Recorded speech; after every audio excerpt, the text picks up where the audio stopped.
예수께서 돌을 옮겨 놓아라 하시니 죽은 사람의 누이 마르다가 말하였다. 주님, 죽은 지가 나흘이나 되어서 벌써 냄새가 납니다. 예수께서 마르다에게 말씀하셨다. 내가 믿으면 하나님의 영광을 보게 되리라고 내가 내게 말하지 않았느냐.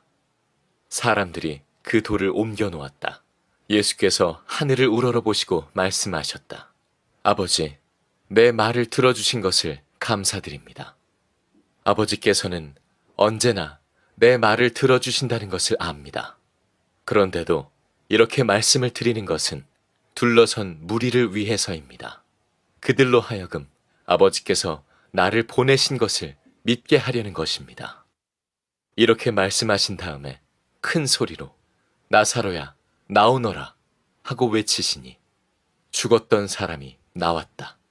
손발은 천으로 감겨 있고 얼굴은 수건으로 싸매어 있었다. 예수께서 그들에게 그를 풀어주어서 가게 하여라 하고 말씀하셨다.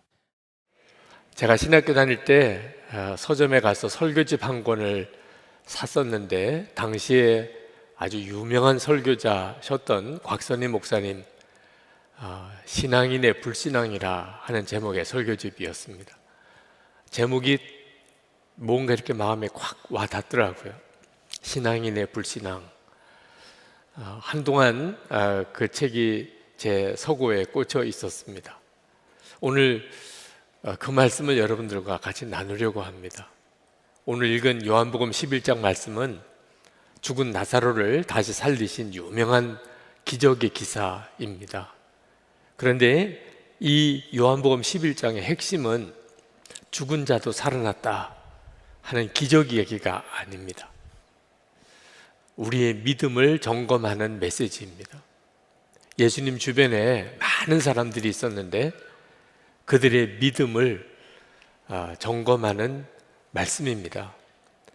예수님을 믿지 않았던 유대인들의 불신앙에 대하여만 말씀하는 게 아닙니다.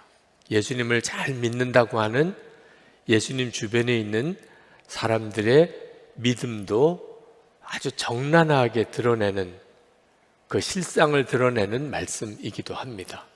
오늘 여러분 중에 그래도 나는 믿음은 있어 이렇게 생각하시는 분들 잘 귀담아 한번 들어보시기 바랍니다.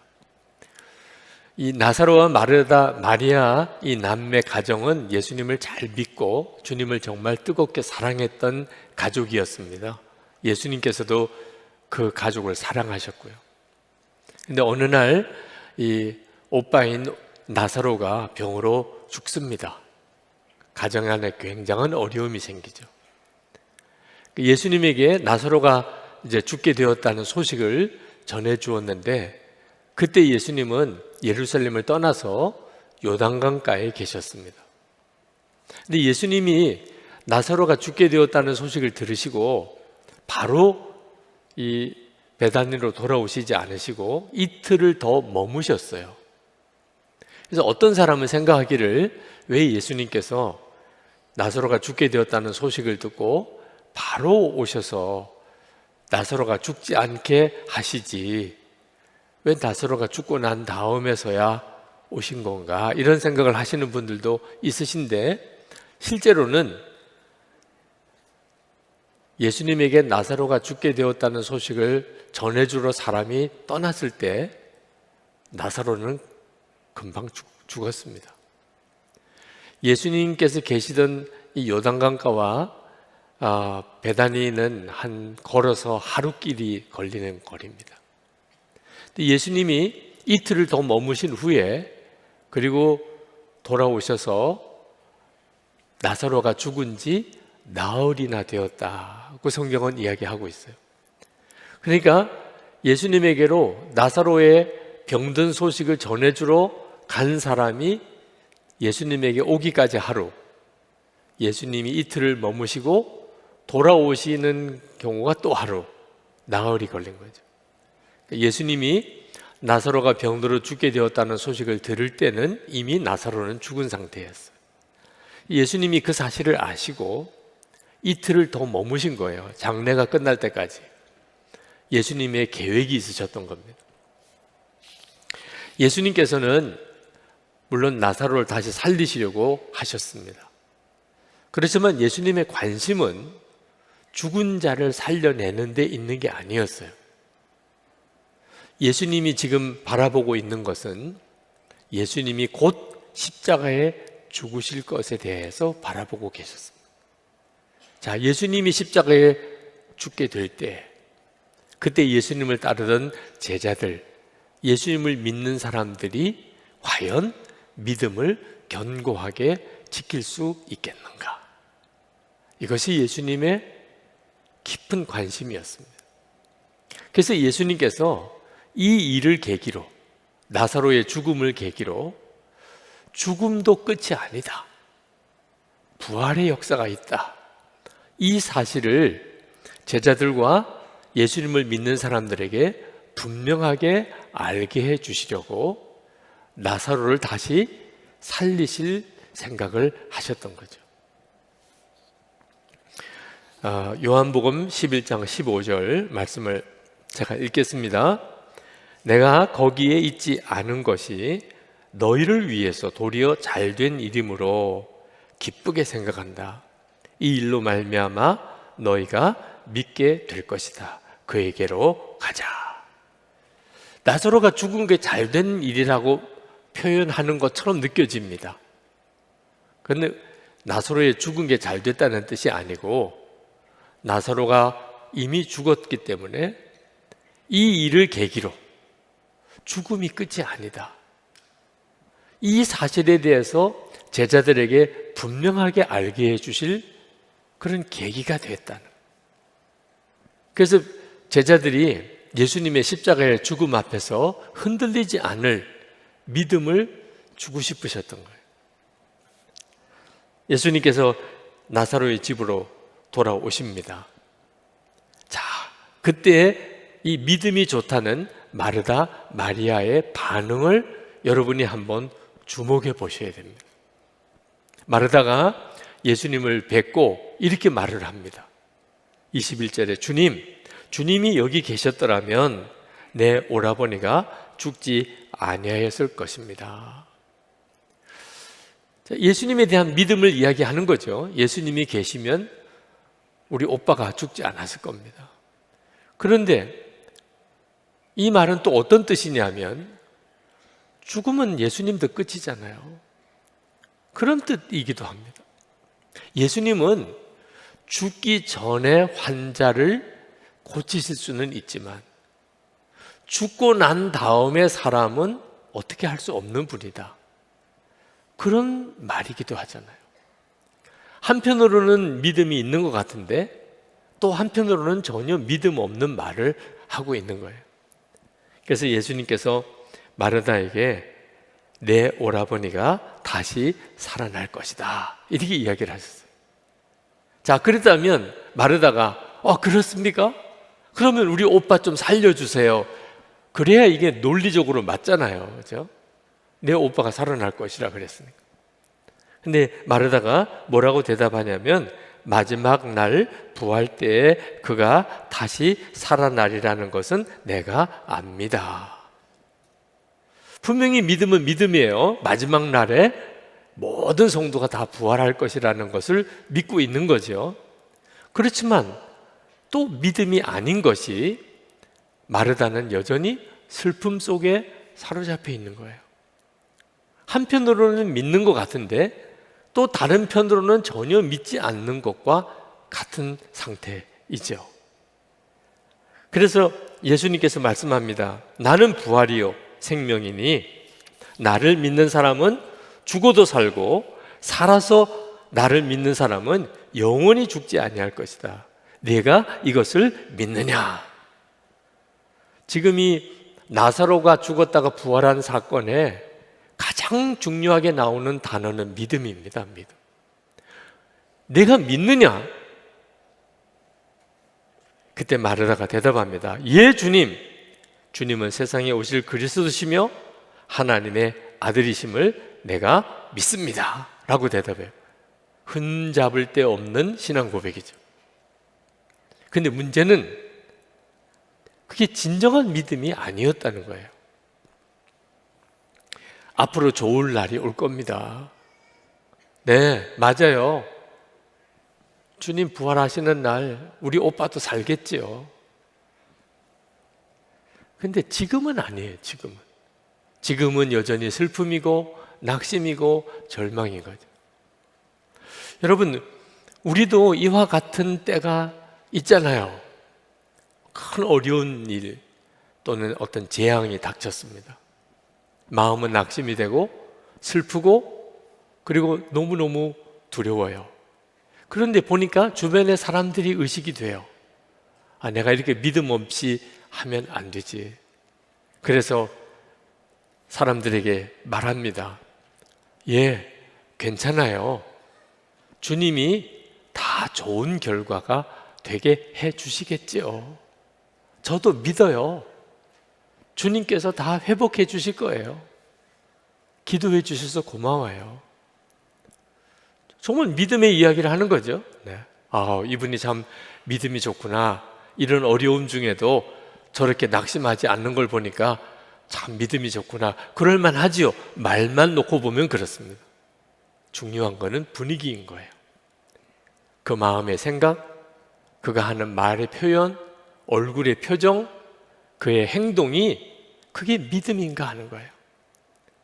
믿음은, 진정한 믿음은 어떤 형편에서도 우리에게 평안을 주고 기쁨을 주고 감사하게 만드는 것입니다. 그러니까 믿음이 귀한 거죠. 믿음이 있어야 사랑도 할 수 있게 되는 거예요. 그런데 안타깝게도 믿음이 있다는 많은 사람들의 믿음을 살펴보면 겉으로는 믿음인 것 같은데 실제 속은 마르다 마리아처럼 다 무너져 있는 것입니다. 예수님께서 나사로의 무덤 앞에서 돌을 옮겨 놓으라 라고 말씀합니다. 그랬더니 마르다가 질겁을 하면서 주님, 죽은 지가 나흘이나 되어서 벌써 냄새가 납니다. 그러면서 마르다가 막아요. 예수님이 이제 나사로를 살리시겠다는데 마르다가 오히려 막습니다. 마르다는 분명히 마지막 날의 부활과 영생을 믿었습니다. 예수님이 그리스도라는 사실을 믿었습니다. 그런데도 마치 전혀 예수님이 자기 앞에 안 계신 것처럼 그렇게 말하고 행동하는 거예요. 여러분, 이것은 우리들의 문제이기도 해요. 우리는 예수님을 믿습니다. 예수님은 만왕의 왕이시고 하나님이십니다. 그 예수님이 지금 나와 같이 계심을 믿습니다. 그런데도 실제로 어려운 일이 생기고 문제가 생기고 나면 마음은 다 무너집니다. 겉으로는 믿음이 있는 말을 하는 것 같은데 실제 그 사람의 믿음은 그 사람의 분위기가 말해주는 거예요. 그때 예수님께서 마르다에게 내가 믿으면 하나님의 영광을 보게 되리라 그렇게 말씀합니다. 이건 굉장히 중요한 말씀이에요. 오늘 이 말씀을 들으시고 여러분이 붙잡고 기도할 말씀입니다. 믿으면 하나님의 영광을 보게 되리라. 그러시면서 예수님께서 주위에 있는 사람들이 다 듣도록 큰 소리로 하나님께 기도를 합니다. 하나님, 나사로를 살려주십시오. 그 기도예요. 근데 이미 예수님은 하나님께 그 기도를 드렸습니다. 하나님, 아버지, 내 말을 들어주신 것을 감사드립니다.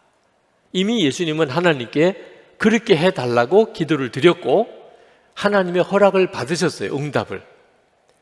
아버지께서는 언제나 내 말을 들어주신다는 것을 압니다. 그런데도 이렇게 말씀드리는 것은, 사람들 앞에서 이렇게 다시 공개적으로 큰 소리를 기도하는 것은 둘러선 무리를 위해서입니다.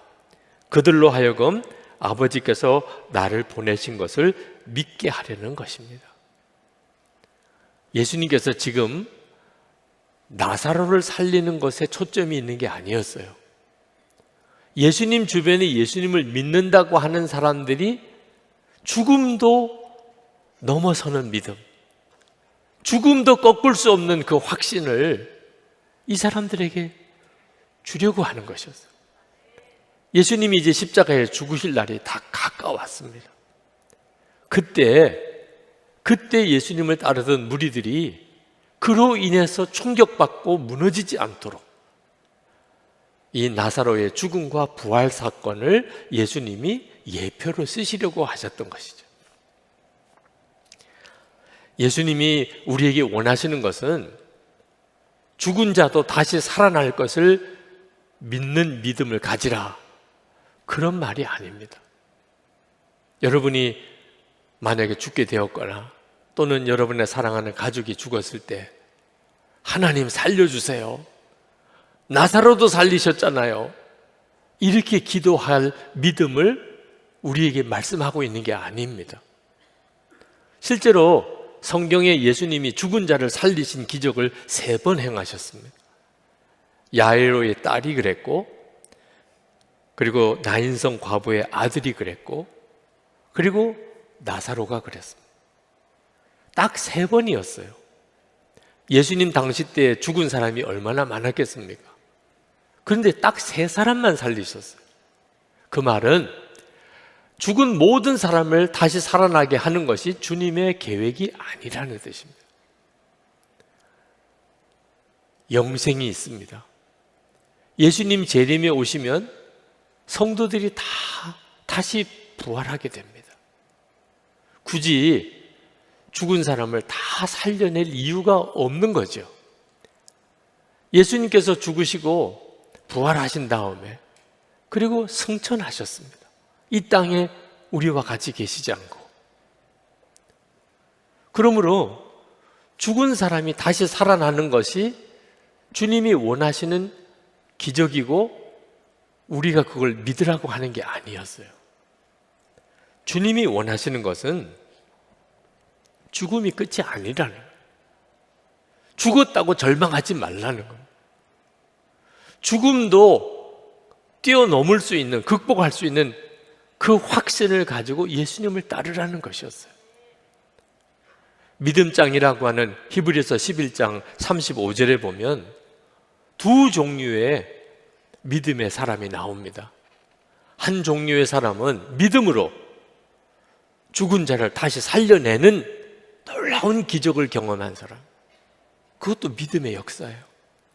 그러나 또 한 부류의 사람이 나옵니다. 그것은 더 좋은 영생을 얻기 위하여 굳이 죽음을 피하지 아니하고 죽음을 맞이했던 믿음의 사람들이에요. 스데반 집사 같은 사람입니다. 스데반 집사는 부활의 예수님을 전하다가 돌에 맞아 죽었습니다. 그러나 그가 믿음의 사람이었던 것은 그 얼굴이 천사와 같았습니다. 자기에게 돌 던지는 자들을 오히려 그들을 위해서 기도하고 죽었습니다. 이게 바로 믿음의 증거인 거죠. 예수님을 바라보았기 때문에요. 하나님의 나라의 영광을 보고 예수님이 일어서서 자기를 내려다보는 것을 보았기 때문에 스데반 집사는 돌에 맞아 죽는 순간에도 그 죽음을 두려워하지 않는 믿음을 가졌던 거예요. 여러분, 죽음 앞에서도 꺾어지지 않는 확신을 나는 가질 수 있을까? 자신 없으신 분들도 계실 겁니다. 그건 너무 높은 수준이야. 나는 지금 질병도 감당하기 힘든데, 경제적인 어려움도 감당하기 어려운데, 어떤 사람과 관계가 깨어진 것도 내가 감당하기 어려운데, 나 혼자 있는 이 고독감도 감당하기 어려운데 죽음도 꺾을 수 있는 믿음이라니, 내가 그런 믿음을 가질 수 있을까? 여러분, 걱정하지 마시기 바랍니다. 여러분에게 그런 믿음을 갖게 해주시는 분이 예수님 그분이십니다. 우리가 노력해서 그런 믿음을 갖는 것이 아니고 예수님이 우리에게 그런 믿음을 주시는데 우리가 할 수 있는 일은 항상 주님을 생각하는, 어느 순간에나 주님을 바라보고 사는 것. 히브리서 12장 2절에 믿음의 주요 또 온전하게 하시는 이인 예수를 바라보자. 예수를 바라보면 우리의 믿음이 온전해진다고 말씀하셨습니다. 모라비안 공동체를 세운 진젠돌프 백작, 그분이 살던 당시 때 유럽의 기독교인들은 예수님의 재림에 대한 신앙을 가지고 있었습니다. 예수님은 재림에 오실 때 만나게 될 것이라 그렇게 생각했던 거예요. 근데 진젠돌프 백작만은 그 예수님은 지금 나와 함께 계시다는 것을 알았어요. 예수님은 재림에 오실 때만 만나는 게 아니고 지금 성령으로 우리 가운데 계시다는 것을 믿었어요. 이것이 모라비안 공동체를 만들게 되고 세계 선교의 문을 열게 되고 100년 동안 세계 선교를 위해서 연속 기도를 하게 만들고 유럽과 그리고 미국의 영적 대각성이 일어나는 부흥의 불씨의 역할을 이루게 된 것입니다. 조지 밀러 목사님, 허드슨 테일러 선교사님 다 세상 끝날까지 너희와 항상 함께 있으리라 하신 주님의 약속의 말씀을 진짜 믿고 붙잡았기 때문에 그들은 하나님의 위대한 일을 감당할 수 있었던 것입니다. 여러분에게 어떤 큰 문제가 생기면 덜컥 겁부터 나지 않습니까? 그건 자연스러운 일입니다. 누구나 다 그렇습니다. 질병에 어려움이 생기고 경제적인 위기가 닥쳐오고 깨어진 관계 때문에 또는 어떤 실패를 경험했을 때 사랑하는 사람이 죽었을 때 우리의 삶에 위기가 오는 일이 많죠. 그런데 여러분 이제는 정말 기억하셔야 돼요. 그때 여러분의 믿음을 점검해야 합니다. 그때 진짜 여러분의 믿음을 점검해야 돼요. 여러분이 계속 문제를 바라보면 여러분은 그 문제에서 벗어날 수가 없습니다.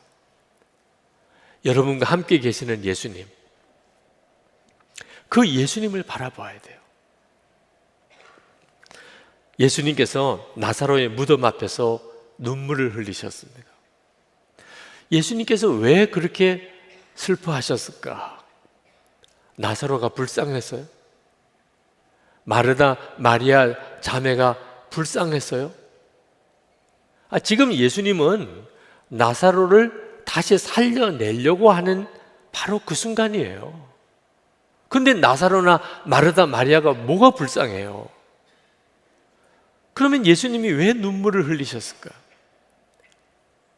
예수님 주변에 믿음 좋다던 사람, 그렇게 주님을 진짜 그리스도요, 살아계신 하나님의 아들이라고 믿는 마르다, 마리아조차 예수님을 뻔히 보고 있으면서도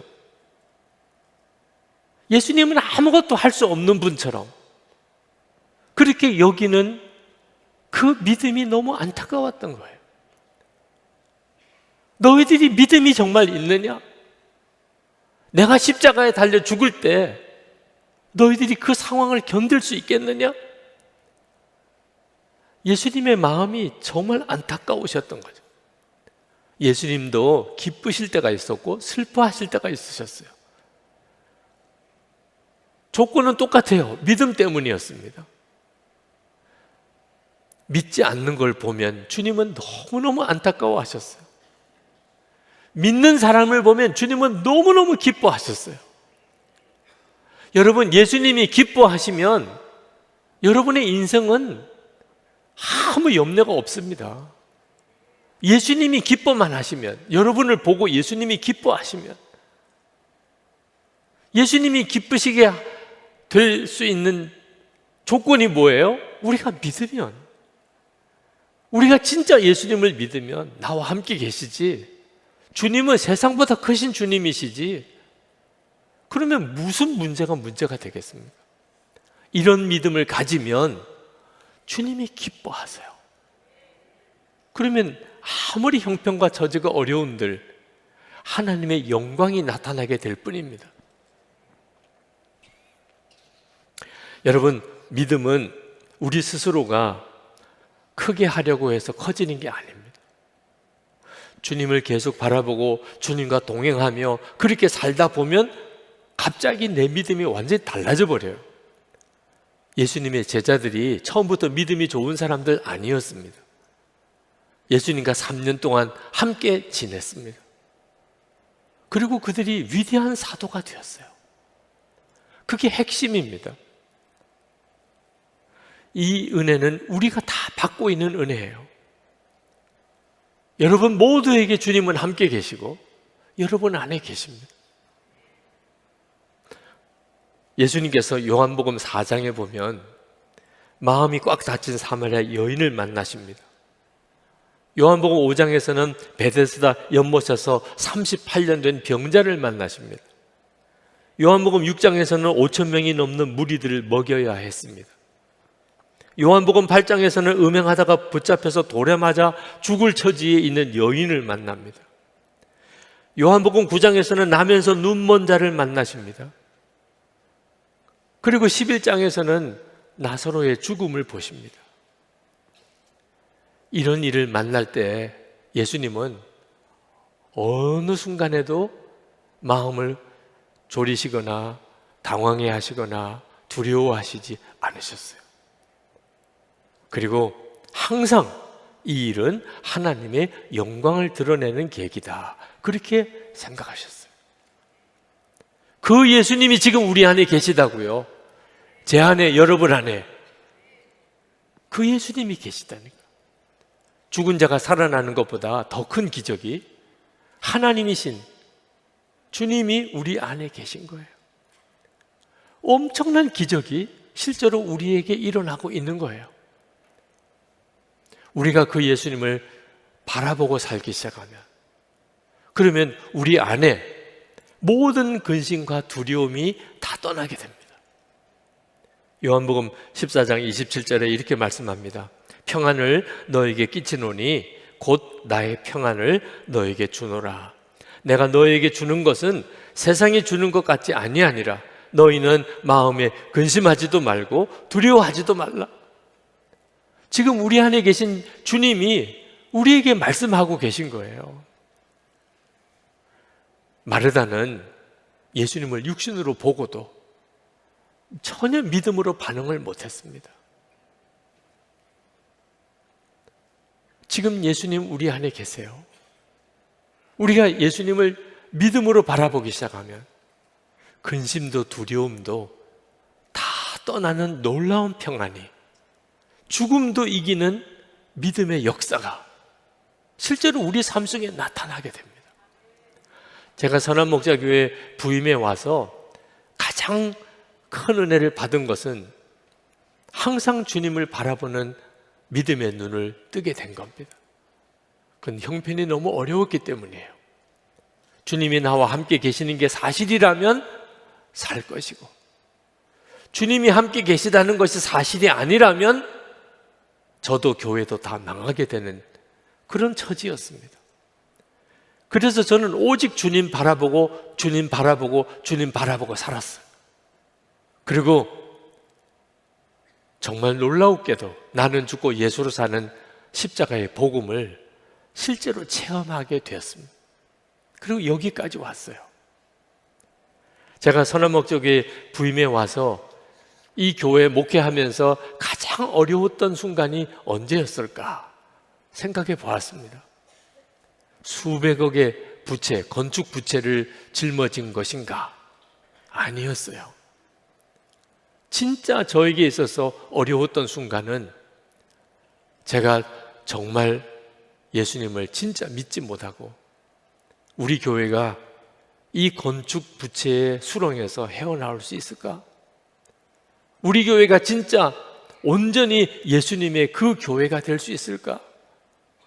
성도들이 정말 믿음으로 주님과 동행하고 주님 안에서 하나 되는 그런 성도들이 될 수 있을까? 믿어지지 않을 때였어요. 이런 일이 과연 일어날 수 있을까? 이게 과연 이루어질 수 있을까? 마음속에 의심했을 때 그건 주님을 바라보지 못했을 순간이었습니다. 저 자신을 보고 사람 보고 여건과 환경을 보니까 도무지 믿어지지 않았던 거예요. 주님께서 저에게 한번 그 문제를 깨우쳐 주신 적이 있습니다. 하나님께 기도했었어요. 예수님, 저와 함께 계신 증거를 보여주세요.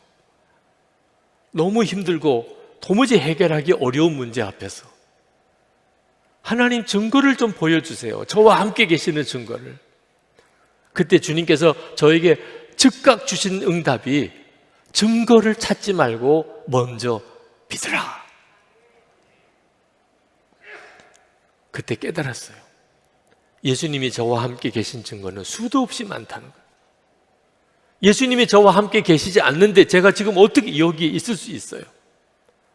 예수님이 함께 계시지 않는데 여러분이 어떻게 이 자리에 있을 수 있냐 말입니다. 증거는 수도 없이 많아요. 예수님이 나와 함께 계신 증거는. 그런데도 왜 계속 증거를 찾습니까? 이제는 믿으라. 그래서 주님께 즉시 고백했습니다. 주님이 저와 함께 계신 것을 믿습니다. 주님이 저와 함께 하심을 믿습니다. 참 신비하게도 얼마 안 가서 제 마음이 너무나 편안해지는 거예요. 주님이 함께 계신 것에 대하여 믿음의 고백을 하면서 아무리 큰 문제처럼 여겨졌던 것도 주님 앞에서는 아무것도 아닌 거예요. 그러니까 편안한 거죠. 그렇게 그 문제로 씨름을 해서 그랬었는지 그날 밤에 꿈을 꾸었어요. 제가 설교를 하는 꿈이었습니다. 늘 설교하면서도 꿈에서도 설교하는 것도 좀 그렇긴 합니다만 하여튼 제가 예수님은 우리와 함께 계시고 그 예수님과 하나가 되는 것이 십자가의 복음입니다. 그 내용을 제가 설교하고 있었어요. 너무나 마음이 간절했습니다. 예수님은 우리와 함께 계십니다. 그 예수님과 우리는 하나가 되는 것이 바로 십자가의 복음입니다. 그 말씀을 전하는데 말씀을 전하는 저에게도 말씀을 듣는 회중에게도 하늘에서부터 놀라운 평안이 임하는 것이 느껴지는 거예요. 그래서 제가 교인들에게 여러분도 느끼십니까? 지금 하늘로부터 우리에게 놀라운 평안이 임하고 있지 않습니까? 너무너무 감격스럽더라고요. 진짜 말씀을 전하면서 펑펑 울면서 그렇게 전했어요. 그러다가 깼습니다. 너무너무 꿈 내용 자체가 황홀한 데다가 너무 감격스러운 이것이 설교자가 얻게 되는 가장 놀라운 복이겠구나 그런 생각이 들었어요. 근데 다시 잠이 들면 그 꿈 내용을 잃어버릴 것 같았어요. 그래서 옆에 있는 아내를 깨웠습니다. 그리고 지금 방금 꾼 꿈 이야기를 해주었어요. 그리고 아내에게 그걸 좀 메모를 해달라 내용을. 아침에 일어나서 아내와 그 메모했던 내용을 읽는데 찬송가 가사더라고요. 찬송가 455장 가사예요. 주님의 마음을 본받는 자, 그 마음에 평강이 찾아오면 험악한 세상을 이길 힘이 하늘로부터 임함이로다. 주 모습 내 눈에 안 보이며 그 음성 내 귀에 안 들려도 내 영혼 날마다 주를 만나 신령한 말씀 늘 배우도다. 가는 길 거칠고 험하여도 내 마음에 불평이 없어지면 십자가 고난을 이겨내신 주님의 마음 본받음이라. 주님의 마음 본받아 살면서 그 거룩하심 나도 이루리. 그때부터 저는 설교할 때마다 예수님은 우리와 함께 계십니다. 우리는 그 예수님과 나는 죽고 예수로 사는 것이 십자가의 복음입니다. 그 내용을 늘 설교했습니다. 여러분도 귀에 못이 박히도록 들으셨죠? 유 목사는 저것밖에 설교할 게 없나 보다, 그런 생각을 아마 하셨을 겁니다. 그때 그 설교하면서 느꼈던 감동과 충격이 너무 컸기 때문에, 그리고 그 말씀의 역사와 능력을 저는 보고 있어요. 여러분 안에 아마 힘들고 어려운 일들이 있으실 겁니다. 사랑하는 사람이 병에 든 사람, 여러분 자신이 병에 든 사람, 사랑하는 가족과 사별한 사람, 우리에게도 사업에 실패가 옵니다. 우리의 삶 속에서도 이런저런 모양의 좌절도 있습니다. 우리를 배신하는 사람도 겪게 됩니다. 앞이 캄캄해질 정도로 정말 절망적인 처지에 빠지기도 합니다. 도무지 기뻐할 수도 감사할 수도 찬송할 수도 없는 처지에 있는 사람도 있습니다. 여러분, 그때 진짜 정신 똑바로 차리고 여러분의 믿음을 점검해야 합니다. 문제를 바라보면 그러면 완전히 빨려 들어가 버리고만, 정신 똑바로 차리고 여러분과 함께 계시는 주님을 주목해야 해요. 여러분을 믿음 안에 일으켜 내실 분이 주님이십니다. 주님을 바라보기만 하면. 그리고 마르다에게 하신 말씀, 내가 믿으면 하나님의 영광을 보게 되리라. 여러분 모두에게 주시는 주님의 응답입니다. 여러분이 진짜 주님을 믿으면, 마르다처럼 육신의 주님을 눈으로 보고도 실제로 주님을 믿지 못했던 마르다처럼 하지 마시고, 믿음으로 여러분과 함께 계시는 주님을 주목함으로 여러분의 삶에 부딪힌 모든 문제들이 하나님의 영광을 드러내는 역사가 되기를 축복합니다. 우리 이제 기도하실 때 여러분 중에 주님, 제게 오늘 이루어져야 될 말씀이 믿으면 하나님의 영광을 보게 되리라. 주님, 그 말씀입니다. 제 인생에도 그 역사가 일어나기를 원합니다. 제가 이제는 더 이상 문제를 바라보지 않겠습니다. 저를 무너뜨리고 저를 수렁에 빠뜨리고 저를 절망과 슬픔 속에 몰아가는, 점점 부정적인 생각 속에 나를 몰아가는 내 믿음을 이 시간 다시 추스려 주시기 바랍니다. 주 예수님을 바라보게 해 주시옵소서. 믿으면 하나님의 영광을 보게 되리라, 이 말씀이 제 삶에 이루어지게 해 주시옵소서. 여러분 속에 정말 그것이 간절하신 분들은 일어나서 기도하시기 바랍니다.